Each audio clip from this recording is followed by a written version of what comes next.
In the world of professional sports, you're only as good as your last win. One minute, Liam was the golden boy of the Olympic track, a hero on every billboard. The next, he was a headline about a shameful injury and a scandalous private life. His family didn't just walk away, they erased him. When he showed up at my gym at midnight, soaking wet and limping, the world had already labeled him broken. They didn't realize that I don't care about records. I care about the man.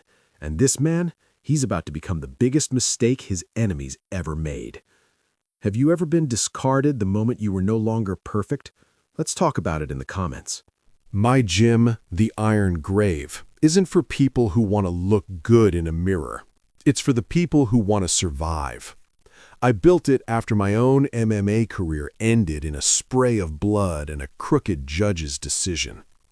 I know what it's like to be the king of the world on Friday and a nobody by Saturday morning. It was 12:30 a.m. The heavy rain was drumming against the corrugated metal roof like 1,000 frantic heartbeats. I was alone, wrapping my hands for a late-night session with the heavy bag, trying to drown out the silence of a life lived behind high walls. Then the buzzer rang. I frowned, checking the security feed. A lone figure was huddled outside the reinforced steel door. He was drenched, his head bowed, clutching a single duffel bag like it was a life raft. Even through the grainy black and white camera, I recognized the silhouette. I'd seen it on 1,000 cereal boxes and Nike ads. Liam Miller, the fastest man in the country. Or he was until 3 weeks ago. I opened the door, and the cold New York wind whipped inside. Liam didn't look up. He just stood there, his breath hitching in the cold air. "We're closed," I said, my voice like gravel. "I know," he whispered. He finally looked up, and the sight of him hit me harder than any left hook ever had. His blue eyes, the ones that usually sparkled on TV, were bloodshot and hollowing out. His face was pale, and he was leaning heavily on his left side. "I didn't have anywhere else to go, Jaxson. The other gyms, they won't let me in. They say I'm a liability, a PR nightmare." "And you think I care about PR?" I asked, stepping back to let him in. He limped past me, and I saw it, the hitch in his gait, the devastating tendon tear the news had been obsessed with. But it wasn't just his leg that was broken. It was his soul. I led him to the small office in the back and tossed him a clean towel. He sat on the edge of a wooden bench, shivering so hard the bag in his lap rattled. "I saw the news, Liam. I saw the statement your father put out. Disassociated from the family brand. That's a hell of a way to say he kicked his son to the curb for being human." Liam let out a sharp, jagged laugh that turned into a cough. "He didn't just kick me out, Jaxson. He froze the accounts. He called the sponsors and told them I was unstable.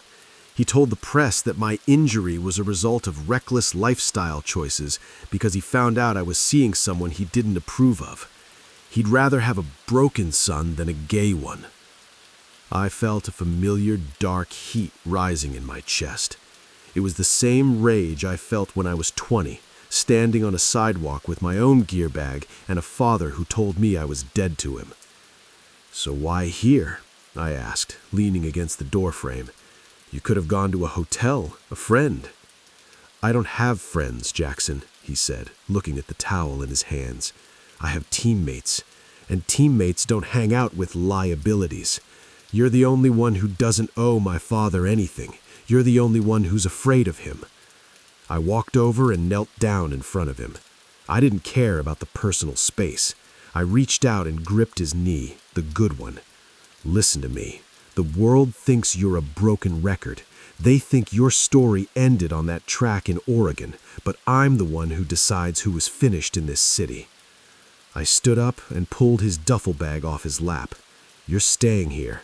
There's a cot in the loft. It's not a 5-star hotel, but the locks are heavy and the walls are thick." "I can't pay you yet," he whispered.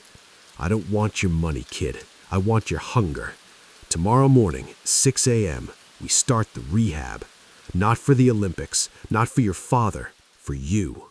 The next morning, the sun was barely a gray smudge on the horizon when I found Liam at the edge of the training mat. He'd changed into a pair of athletic shorts, and for the first time, I saw the true extent of the damage. His left leg was heavily scarred, the skin puckered from surgery, but it was his expression that gutted me. He was staring at the treadmill like it was a guillotine. "I can't even walk a mile without it burning," he said, his voice trembling. "Then we won't walk a mile," I said, walking toward him. I was a foot broader than him, my tattoos a dark contrast to his pale, athletic skin. I stepped into his space, forcing him to look up at me. "We're going to rebuild you from the bone up. And if anyone comes looking for you, if your father's lawyers or the paparazzi show up at that door, you tell them one thing." I reached out, my hand steadying him by the waist. The contact was electric, a jolt of protective energy that made his breath catch. "You tell them you're under the protection of the bone breaker. You tell them he is mine now, and I don't give back what I've claimed." Liam looked at me, and for a split second, the golden boy mask slipped. I saw the raw, desperate hope underneath. He leaned into my touch, just for a second, before straightening his shoulders. "Okay," he whispered. "Show me what to do." As we started the first grueling hour of physical therapy, I watched him grit his teeth against the pain. He was a fighter. He just didn't know it yet. And as I watched him, I made a silent vow. The world had abandoned Liam Miller. His family had disowned him, but I was going to make sure that by the time I was done, they'd be begging for a seat in the front row of his comeback, and I'd be the one slamming the door in their faces. The iron grave doesn't have air conditioning. It has fans that groan like dying animals and the constant rhythmic thud, thud, thud of heavy bags. For Liam, it was a far cry from the pristine, climate-controlled Olympic facilities he was used to, but it was exactly what he needed. I watched him from the squat rack. He was on the floor, working through a series of grueling mobility exercises I'd designed to wake up the nerves in his scarred leg. Sweat soaked his hair, sticking blonde strands to his forehead. He didn't complain, not once. "Again," I barked. Liam let out a low groan, his muscles twitching. "Jaxson, I can't feel my foot. It's like it's made of lead." I walked over and sat on the floor right in front of him. I didn't care about the sweat or the grit. I grabbed his ankle, my large, calloused hand dwarfing his slender leg. I started to massage the scar tissue, my thumbs digging deep into the fascia. He hissed, his back arching, his hands flying to my shoulders to steady himself. "God, that hurts." "It hurts because it's coming back to life," I said, my voice low and steady. I looked up, meeting his eyes. We were inches apart. I could see the flecks of gold in his irises and the way his pupils dilated as he focused on me. "The world told you that you were finished because they wanted you to be easy to manage. A broken athlete is a quiet athlete. But I don't want you quiet, Liam. I want you loud." He leaned forward, his forehead almost touching mine. The air between us was thick with the scent of salt and iron. "Why are you doing this, Jaxson? You don't take clients. You definitely don't take charity cases." "I don't think you're a charity case," I growled, my hand sliding from his ankle to the back of his calf. "You're an investment, and I always collect my interest." The moment was shattered by a heavy, rhythmic pounding on the front steel door. It wasn't the casual knock of a member. It was the entitlement of someone who expected to be let in. I stood up, pulling Liam to his feet with one hand. He stumbled, his balance still shaky, and instinctively tucked himself into the shadow of my wing. It was a silent admission of trust that made my chest tighten. I opened the door to find two men in charcoal gray suits that cost more than my first 3 cars. Behind them, a black SUV sat idling at the curb, and a few yards back, I spotted a long-lens camera poking out from behind a parked van. Paparazzi. "Mr. Jaxson Miller?" the lead suit asked, holding up a leather portfolio. We're here on behalf of Arthur Miller and Miller Global Athletics. We have reason to believe you are harboring a fugitive of contract, Liam Miller." "Harboring?" I laughed, leaning against the doorframe, blocking their view of the interior. "This is a gym, not a safe house. And last I checked, Liam is 21. He doesn't need a hall pass to be here." "He has outstanding endorsement obligations," the second suit snapped. "He's a disowned athlete who has breached the moral turpitude clause of his contract. We are here to serve him papers for a full recovery of his signing bonus and a lifetime gag order." Liam stepped out from behind me then. He was shaking, his face pale, but he held his head high. "I'm not signing anything. My father already took my home. He already took my reputation. He doesn't get my voice, too." The lawyer sneered. "Liam, look at yourself. You're hiding in a basement with a retired street fighter. Your career is a broken record. If you don't sign this, we will release the photos of you and that friend from the hotel in Oregon. We will bury you." I felt Liam's spirits start to buckle. The threat of the scandal, the one his father used to keep him in the closet for years, was a weapon they knew how to use. I didn't give them another second. I stepped out onto the sidewalk, closing the distance until I was looming over the lead lawyer. I saw him gulp, his eyes darting to the scars on my knuckles. "Listen to me very carefully," I said, my voice dropping into that bone-breaker register that used to make opponents forfeit before the bell. "You can take your papers, and you can take your moral clauses, and you can shove them. Liam doesn't work for Miller Global anymore. He works for me." "You?" the lawyer stammered.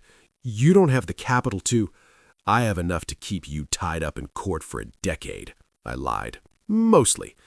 And as for those photos, go ahead, release them.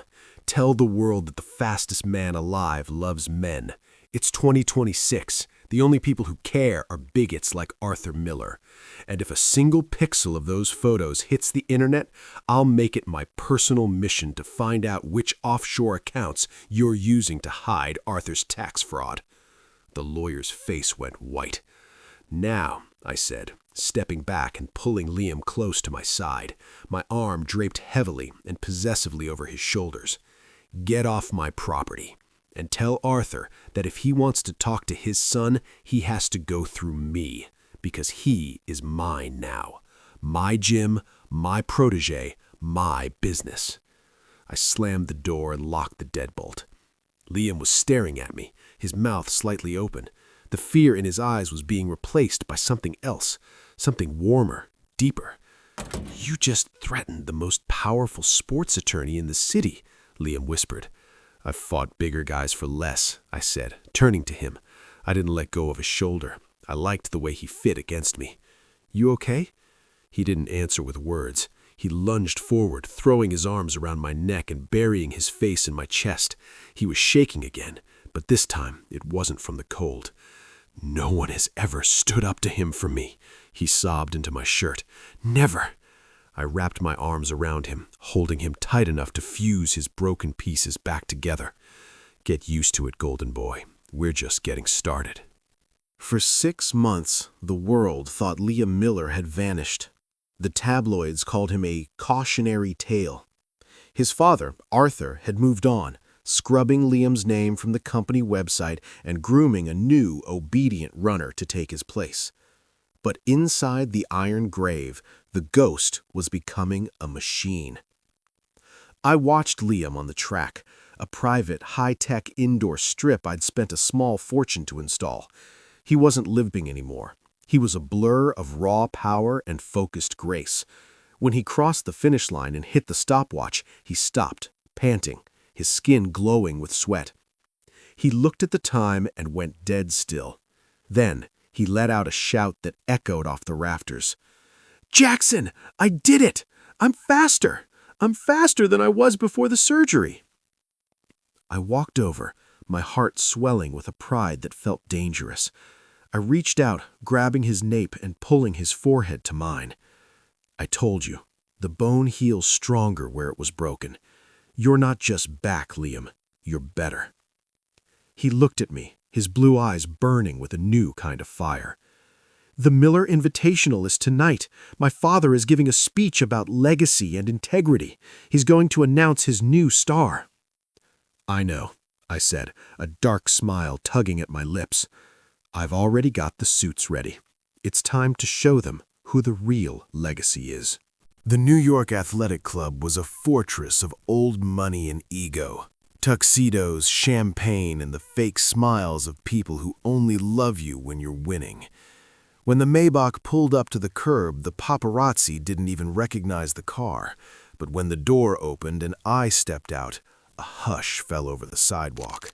I was a wall of black on black, bespoke suit, silk tie, and the cold gaze of a man who had nothing to lose.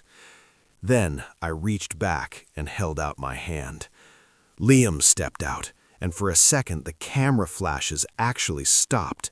He was breathtaking. He wore a slim-fit silver suit that matched the steel in his eyes. He didn't look like a victim. He didn't look like a disowned son. He looked like the sun personified. "Stay close," I whispered, my hand finding the small of his back, a possessive grounding weight. "I'm not afraid anymore, Jaxson," he replied, his voice steady. "Not as long as you're here." We walked into the ballroom just as Arthur Miller took the stage. "And so we look forward to a future of excellence, leaving behind the distractions of the past," Arthur was saying, his voice booming. "Our new champion represents the values of—" The doors swung open. I didn't wait for an introduction. I led Liam right down the center aisle. The murmurs started like a wildfire. "Is that Liam? He's walking. He looks incredible." Arthur froze. His face went from triumphant to a ghastly shade of gray. "Liam, what is the meaning of this? You're trespassing." I stepped forward, putting myself between Liam and the podium, but Liam placed a hand on my chest. He stepped up beside me, facing his father in front of every major sports scout in the country. "I'm not trespassing, Arthur," Liam said, his voice amplified by the stunned silence of the room. "I'm here to return something." He reached into his pocket and pulled out a heavy gold medal, the one he'd won 3 years ago. He set it on the edge of the podium with a sharp clack. "You told the world I was a broken record. You told them I was a liability because I wouldn't live my life in a closet to protect your brand. You abandoned me when I was at my lowest." Liam took a step closer, his eyes locked on his father's. "But Jaxson saw something you didn't. He saw a man who didn't need your name to be a champion." Liam pulled out his phone and tapped a button. The giant screens behind the stage, the ones meant to show the new runner's highlights, flickered. Suddenly, a video began to play. It was the footage from our gym this morning. Liam running like a god, the clock showing a time that shattered the national record. The room exploded. Scouts were standing up, phones were out, and the new star Arthur had picked looked like a candle next to a bonfire. "I'm signing with Grave Athletics," Liam announced, gesturing to me, "a firm that doesn't care about moral clauses. We care about the finish line." Arthur was shaking with rage. "You think this changes anything? You're still a freak. You're still—" I moved then. I stepped onto the stage, looming over Arthur until he had to shrink back. "He's a legend," I growled, my voice carrying to the back of the hall. "And he's under my protection. If you ever speak to him or about him again, I'll spend every dime I have making sure your legacy is buried under a mountain of lawsuits and truth. He isn't your property. He is mine." We walked out of that hall while the world was still screaming his name. Back in the quiet of the Maybach, the adrenaline was slowly cooling into something deeper. Liam turned to me, his eyes wet with tears of relief. "We did it! He can't hurt me anymore." He never could, Liam.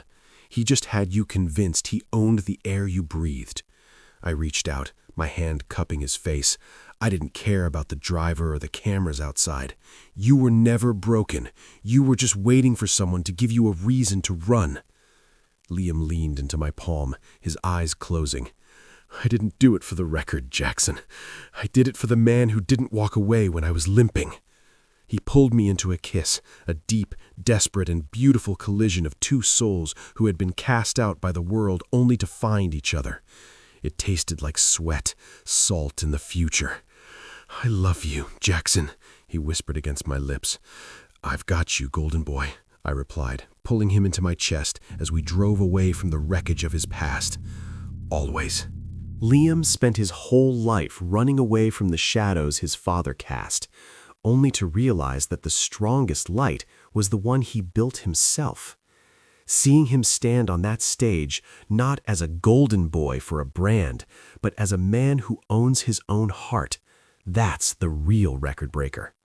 If you believe that being broken is just the first step to becoming unstoppable, then subscribe to Gay Stories Chronicles and join our family. We tell the stories the world tries to hide, and we do it with our heads held high. Hit that like button if you've ever had to fight to be who you are. But before I go, I want to ask you something.